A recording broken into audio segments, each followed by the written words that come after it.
Assalamualaikum warahmatullahi wabarakatuh. Saya Abdul Zikri bin Zainal Abidin, Laboratorik D183-11332 bersama dengan ahli kumpulan saya akan membentangkan topik 7 iaitu profesional sebagai pengurus perunding dan pemimpin. Baiklah. Profesional sebagai pengurus. Profesional sebagai pengurus berperanan sebagai pengurus di samping menjalankan kerja-kerja profesional dalam bidang masing-masing. Ia selari dengan keperluan masyarakat-syarikat besar dalam usaha memperkemas dan mengembangkan perniagaannya. Pada masa yang sama, banyak profesional berpendapat bahawa bidang pengurusan itu sangat menarik kerana menjanjikan beberapa insentif seperti gaji lebih lumayan, kuasa dan pengaruh yang lebih, tanggungjawab yang lebih mencabar, kedudukan, prestij dan pengiktirafan.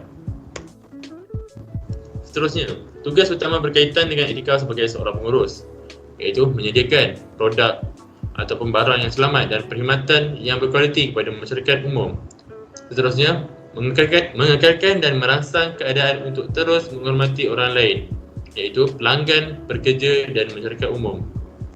Sebagai pengurus, seorang profesional itu masih mempunyai tanggungjawab etika untuk menyediakan perkhidmatan dan mengeluarkan produk yang selamat lagi menguntungkan.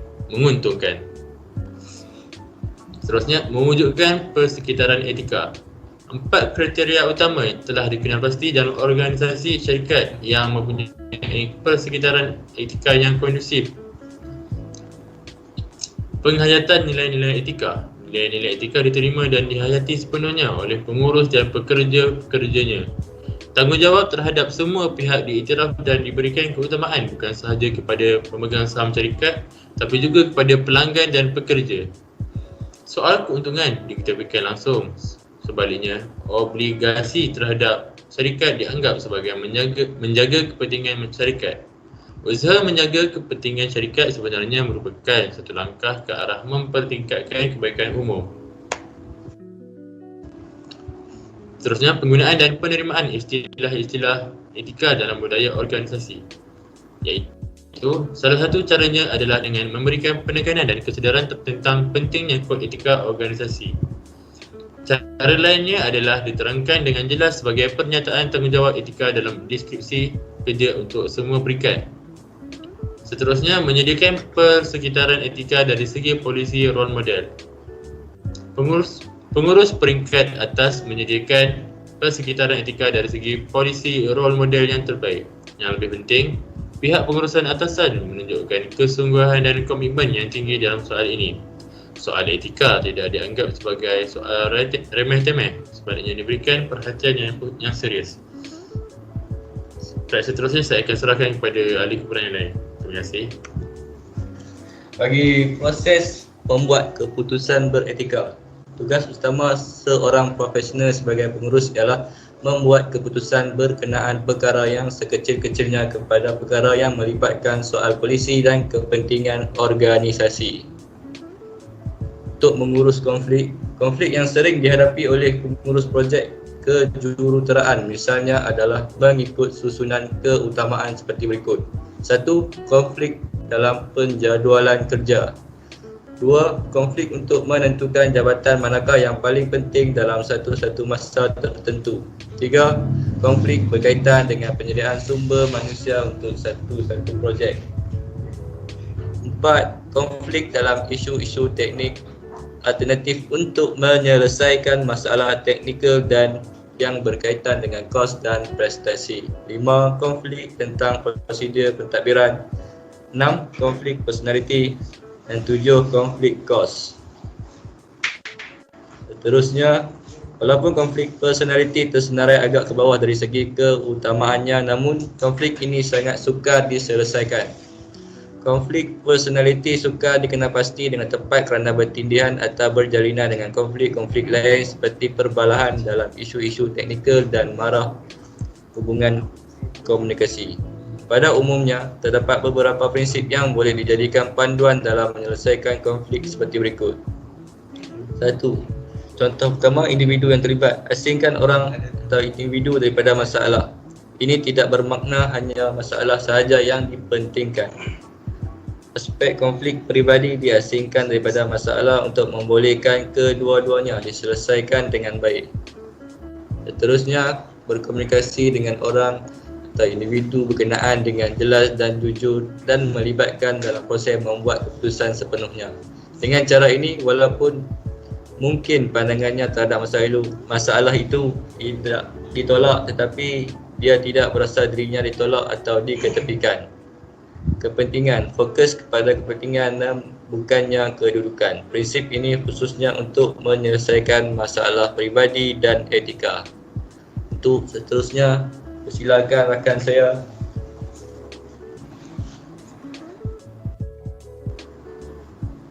Okey, untuk seterusnya saya akan menyambung yang rakan saya selesai sebentar tadi. Okey, untuk yang seterusnya, sediakan beberapa kemungkinan pilihan sebelum diputuskan apa yang sepatutnya dilakukan. Yang pertama, patut diingat bahawa jalan penyelesaian terbaik bukannya berbentuk secara kompromi yang memisahkan perbezaan antara individu. Dan yang kedua, sebaik-baiknya pilihan kreatif yang tidak dipaksakan merupakan pilihan yang terbaik. Keadaan ini sesuai untuk menyelesaikan konflik yang berkaitan dengan penyelesaian teknologi dan keutamaan etika. Untuk kriteria, yang pertama, pastikan hasil penyelesaian konflik didasarkan kepada objektif yang standard. Yang kedua, dalam sesebuah organisasi biasanya standard umum yang digunakan untuk menilai sesuatu hasil tetapan ditetapkan. Dan yang terakhir, jadi dalam usaha untuk mencapai matlamat kecekapan, kualiti dan kepuasan pelanggan, satu proses yang adil perlu diwujudkan dan disediakan. Untuk menjadi seorang profesional sebagai perunding.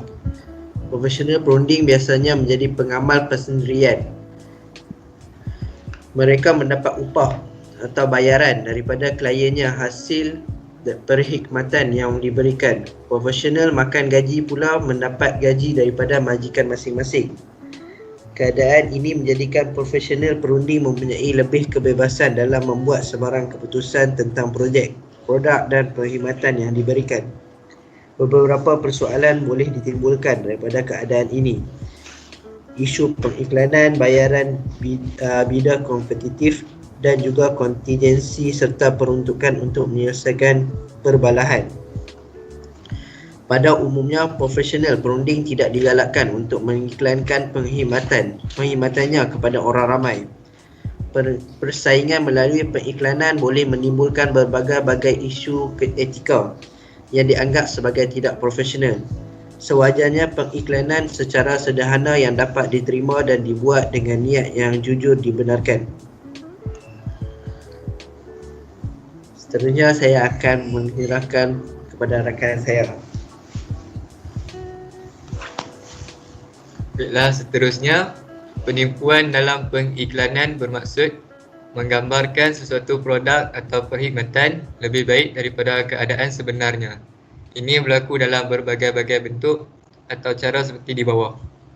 Yang pertama, cara penipuan sepenuhnya. Yang kedua, memberikan kebenaran yang tidak sepenuhnya. Yang ketiga, memberikan gambaran yang berlebihan. Yang keempat, membuat cacian, cadangan dan implikasi yang palsu. Yang kelima, memberikan gambaran yang kabur dan samar-samar. Yang terakhir, memanipulasikan keadaan yang tidak disediakan. Bayaran bidang kompetitif. Kelemahan lain dalam bayaran bidang kompetitif ialah memberikan sebut harga yang rendah untuk merebut kontrak mungkin akan mengurangkan kualiti dan ciri-ciri keselamatan. Sementara memberikan sebut harga yang tinggi pula menyebabkan kejar-kejar reka bentuk yang berlebihan yang mungkin tidak perlu. Penyelesaian perbalahan. Projek perundingan yang kompleks sudah pastinya melibatkan banyak pihak dan pelbagai tanggungjawab selain beberapa masalah yang sering dihadapi. Antara masalah-masalah itu ialah yang pertama, tanggungjawab yang bertindih. Yang kedua, kawalan. Yang ketiga, kelewatan. Yang keempat, kesukaran membuat keputusan. Dan yang terakhir, kesukaran menyelesaikan berbagai-bagai bentuk perbalahan yang berkaitan dengan projek tersebut.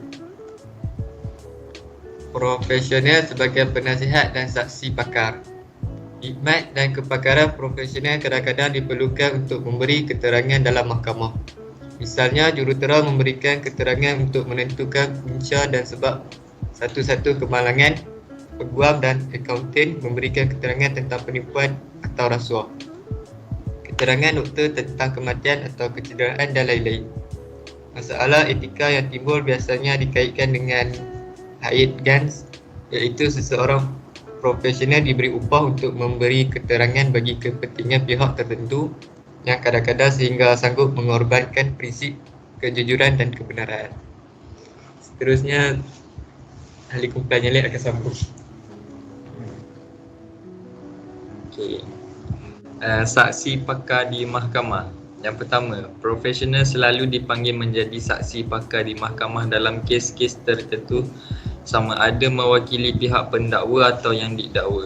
Yang kedua, keterangan yang dipinta meliputi berbagai-bagai kes seperti keselamatan produk, kemalangan jalan raya atau kapal terbang, kecederaan dan kerosakan harta benda. Yang ketiga, menjadi tanggungjawab utama seseorang profesional untuk memberikan keterangan berdasarkan fakta sebenar dan tidak hanya semata-mata memenuhi kepentingan pihak tertentu. Yang keempat, dengan hal ini seseorang profesional harus bertindak sebagai expert witness dan bukannya sebagai eyewitness, iaitu mengenal pasti kebenaran tentang sebab musabab sesuatu keadaan itu. Yang kelima, walau bagaimanapun tidak dapat dinafikan terdapat segelintir golongan profesional yang rela menjadi hired guns sebagai punca pendapatannya. Yang keenam, mereka selalunya berat sebelah, iaitu lebih memihak kepada pihak yang membayar perkhidmatannya. Ini berlaku disebabkan oleh beberapa faktor kewangan, sikap simpati dan sikap ego. Seterusnya, penasihat dalam perancangan membuat dasar. Yang pertama, golongan profesional yang pakar dalam bidang masing-masing boleh memainkan peranan sebagai penasihat dalam perancangan dasar-dasar tersebut. Yang kedua, dalam melaksanakan tanggungjawab ini, profesional sepatutnya mengetepikan faktor politik dan kepentingan diri. Yang ketiga, seterusnya mereka yang berperanan sebagai penasihat dan penganalisis polisi mestilah bertanggungjawab terhadap klien dan masyarakat umum. Walaupun mungkin kepentingan itu bertentangan antara satu dengan yang lain. Yang keempat, terdapat 3 model yang boleh digunakan untuk menyeimbangkan tanggungjawab ini. Okay. Hired guns. Model ini menekankan obligasi terhadap klien. Kajian dan pandangan mesti diselarikan dengan kehendak dan kepentingan klien dengan apa cara sekalipun. Fakta-fakta yang menguntungkan klien ditunjukkan dan dibesar-besarkan, sementara andaian-andaian terhadap perkara yang tidak menentu dijuruskan menjadi faktor kemungkinan yang berguna atau berfaedah kepada kliennya. Saya akan sambung untuk bahagian model. Model yang kedua adalah value neutral analysis. Model ini bersikap tidak memihak pada mana-mana pihak, bukan sahaja berusaha untuk mengelak daripada sikap berat sebelah, tetapi juga mengelak daripada sebarang bentuk guna cara. Tugas utamanya ialah mengenal pasti dan menganalisis semua pilihan dan implikasinya. Model yang ketiga ialah value guided advocates. Model ini memungkinkan profesional mengambil sikap menyokong dalam satu-satu isu yang kontroversi. Walau bagaimanapun, profesional tersebut tidak bersikap jujur dan bebas dalam membuat sebarang penilaian profesionalnya. Kepimpinan moral. Pemimpin moral hendaklah orang yang kreatif dari segi idenya, tetapi ini tidak bermakna sehingga mencipta nilai baru atau mengubah suai nilai yang menjadi amalan selama ini. Tugas utamanya ialah mengenal pasti nilai-nilai yang penting yang boleh digunakan dalam satu-satu situasi.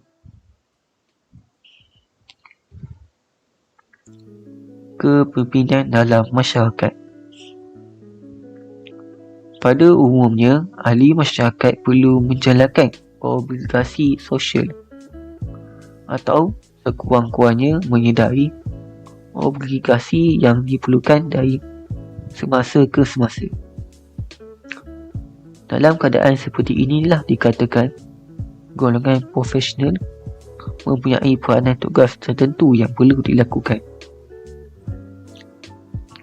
Dengan pengalaman, kepakaran dan kedudukannya dalam masyarakat, seharusnya mereka bertanggungjawab untuk menggerakkan masyarakat ke arah memenuhi obligasi sosial tersebut. Oleh itu, penyertaan golongan dalam badan-badan sukarela, baik dalam kerajaan atau bukan kerajaan, sangat dialuk-alukan dan seterusnya menunjukkan kepimpinan yang berkesan. Memberi khidmat sukarela. Satu persoalan yang sering diajukan ialah, patutkah pengamal profesional memberikan perkhidmatannya secara sukarela tanpa bayaran atau mengeluarkan bayaran kepada kumpulan yang memerlukannya. Perkhidmatan secara sukarela memang diamalkan dan digalakkan dalam profesyen perubatan, guaman, kaunseling dan pendidikan. Tetapi tidak begitu halnya dalam profesyen kejuruteraan. Kod etika kejuruteraan misalnya menyediakan diri dalam soal ini, iaitu tidak menetapkan pendiriannya sama ada menerima atau menolaknya. Hal ini dapat memberikan peluang kepada jurutera untuk memberikan perkhidmatan sukarela secara terhad jika dibandingkan dengan doktor dan peguam. Itu saja daripada kumpulan saya dan saya. Sekian, terima kasih.